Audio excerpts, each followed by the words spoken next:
thing to have before you leave for a trip, when you come back for a trip. Would you put checking for frame flex on a checklist? Is that something that you think would be a Absolutely. good idea? Absolutely. So I want you to think of, if it's a fifth wheel, we're already in the mindset of checking the tires, plugging it in, making sure that it's connected properly, raising our jack legs up. We're going through that whole process of, doing the walk around, doing the tires look flat, are all my brake lights and turn signals working? That should be another indicator right off the gate. Whenever you disconnect and reconnect that pin box, you could even take and mark the side of it with a piece of chalk. So here's your pin box, and you have the house over it, the pin box is sticking down. You could mark that with a piece of tape. You could mark that with some chalk. And as you connect the unit to it and you're taking the weight off of the legs and now onto the truck, you can watch to see how much rise that has. And anytime you're driving behind it, you're pulling it, you can always look in that mirror and see if that box is moving around. If it's jumping around or moving too hard, something's not right. And it doesn't necessarily, And right, if that happens, any little bit of squirreliness, I would think, is a sign that you should take it in to see a specialist, an RV repair shop like yours, right away. Would you agree? Oh, right away. And it's not, there's so many different areas on those front noses that can break. It can break at the back at the actual deck itself. It can break up front on the main I-beams. We've even recently seen changes that, where Lippert's come out and they've redesigned the front nose to help compensate for the load bearing and the weight. So there's a bunch of different areas that stuff can break loose from. It's not just, hey, it's this spot every time. In the video that we just recently did in the repairs, it was actually the front I-beam instead of like in the back of the deck, and the I-beam actually broke and tore a hairline crack. And once we undid the under nose, we could see the backside of that I-beam and we could see one crack on one side.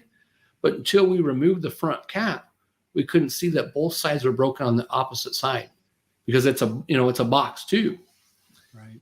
Wow. So they're not always, like we were saying earlier in this, they're not always accessible unless you really tear into them. Must have been a pretty scary moment when you find a crack on the other side too and think what could have happened. Oh my gosh. Fortunately didn't. The owner, he came in here to do a roof coating, and I think it was off of one of our videos, and he, was reading about that, and he came in and that's all he was doing. And that's, in lieu of replacing a roof membrane. And so that itself is pretty expensive. When I called him after we were pulling the unit out of the bay and my employees found that, it was, we right away stopped, started taking measurements, started confirming, and then had to contact him and have him come down and see it. He felt that there was something wrong, but it was fairly new to him. He'd only had it like 6 to 8 months. And, he also had a new truck and he got this new used trailer. And so he couldn't tell a difference. He said, it just tows different. Well, now he knows why. And luckily it was at the point, Keith, where it could have completely ripped loose. Basically the whole head mechanism of the pin would have broke off, and that trailer would have just smashed into him, killed him, or killed somebody else. That is scary. So we probably scared a number of people in this conversation, and that's not really a bad thing. Yeah, I don't think so. If someone is concerned that they have frame flex, what do you recommend they do as the very next step? So regardless of your manufacturer, regardless of the year of the unit, please don't be afraid to contact the frame company. Sometimes the manufacturers in our industry come and go, or there's certain lines, like the example would be Tiffin Van Lee. There'll be different ones that'll dissolve or merge or whatever.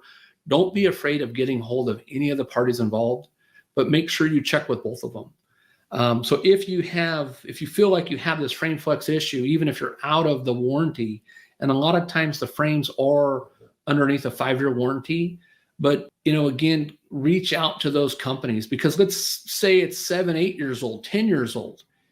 there could still be an ongoing problem that hasn't been corrected or rectified that nobody's aware of because of miscommunication.